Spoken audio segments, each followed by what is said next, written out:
on célèbre Pâques. Les lapins pondent des œufs, les enfants les mangent. On fête la renaissance et la fécondité. C'est l'équinoxe de printemps. La nuit et le jour sont égaux, pas les hommes. On fête les amours, pas tous.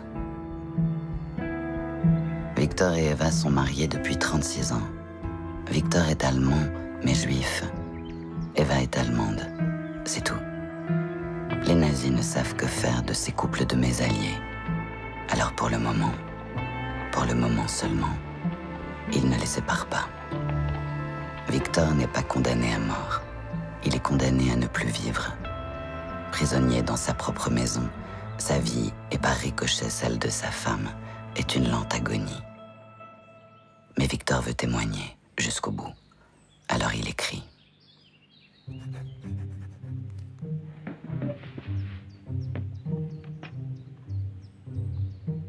Mercredi 25 mars.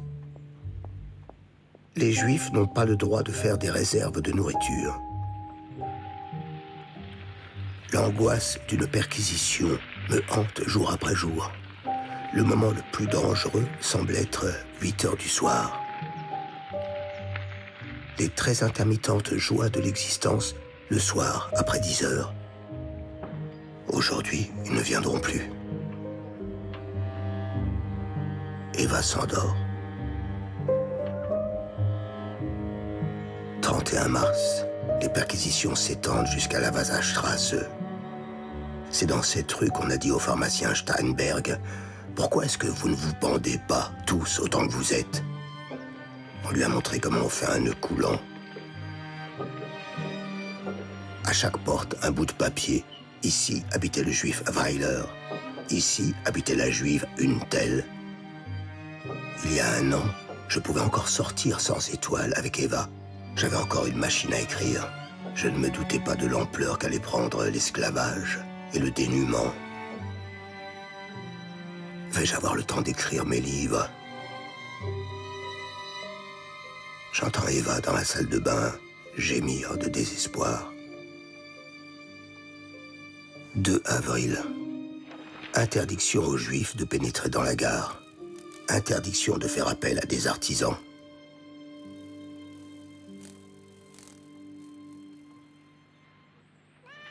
5 avril. Premier jour de printemps. Bilan de Pâques. 4 suicides parmi les Juifs. Un couple convoqué à la Gestapo a pris du Véronal. Un tailleur et un commerçant se sont pendus avant leur déportation. Nouveau convoi d'évacuation, parti de Berlin et de plusieurs autres villes. Les appartements des Juifs doivent être signalés par une étoile juive.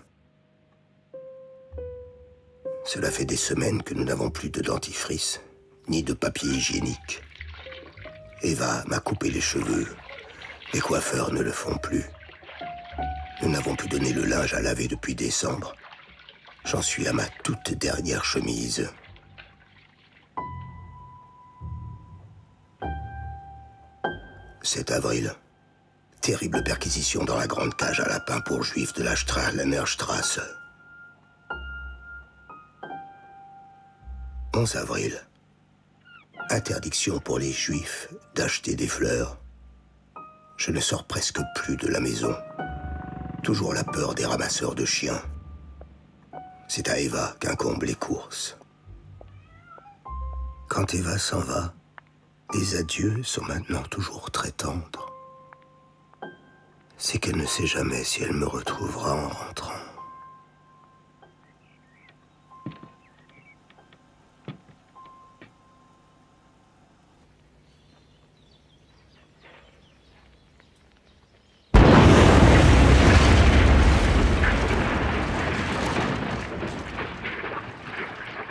Les nazis veulent vider la terre des Juifs, mais aussi de leur culture.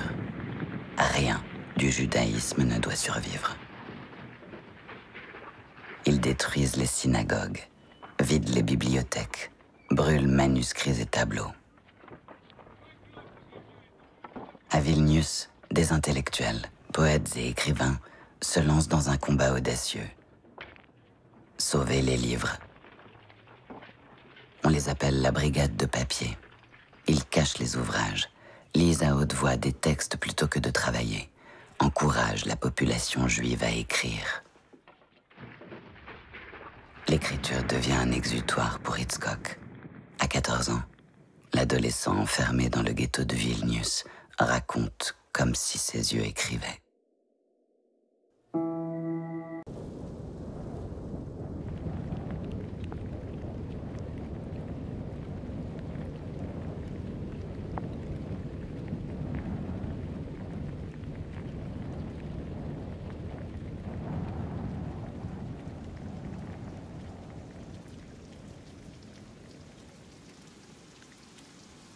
Vendredi 8 mai, quels sont les vœux qui me traversent l'esprit? Ne pas trembler à chaque coup de sonnette, une machine à écrire, pouvoir utiliser la bibliothèque, manger, cinéma.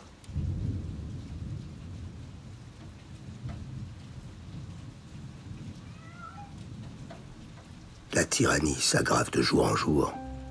La peur que tout ce que j'écris ne me conduise en camp de concentration. Le sentiment de l'insignifiance de mes griffonnages et, au bout du compte, je continue pourtant à écrire mon journal. 15 mai.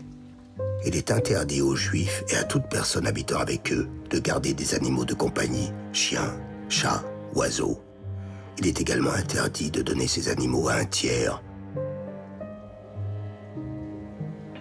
C'est la sentence de mort pour Mouchel. Nous allons le conduire dès demain chez le vétérinaire pour lui éviter l'angoisse de devoir être emmené et mis à mort en même temps que tous les autres. Quelle cruauté abjecte et vicieuse. Je sens en moi une profonde amertume à cause d'Eva. Nous nous étions dit si souvent la queue dressée de notre petit chat et notre pavillon. Nous ne le baisserons pas, nous garderons la tête haute. Et le jour de la victoire, Mouchel aura droit à une escalope. Que le pavillon doive s'abaisser maintenant me rend presque superstitieux. Pour Eva, ce petit animal a toujours été un soutien et une consolation. 18 mai. Si seulement l'affaire du petit chat Mouchel pouvait être terminée. Il est possible que l'on trouve cela immoral, alors que tant de gens souffrent pour leurs proches. Mais moi, je vois bien à quel point cette chose est éprouvante pour Eva. Mouchel est bichonné.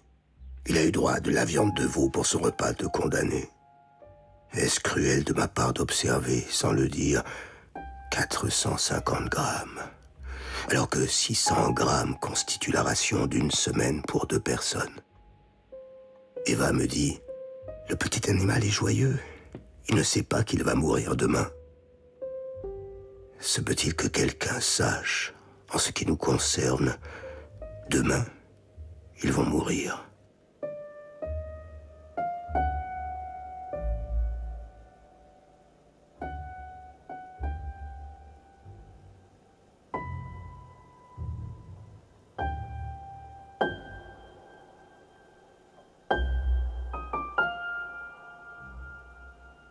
Eva a emporté l'animal dans un carton.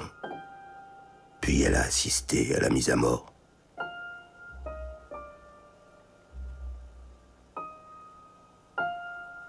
L'animal n'a pas souffert, mais elle n'en finit pas de pleurer.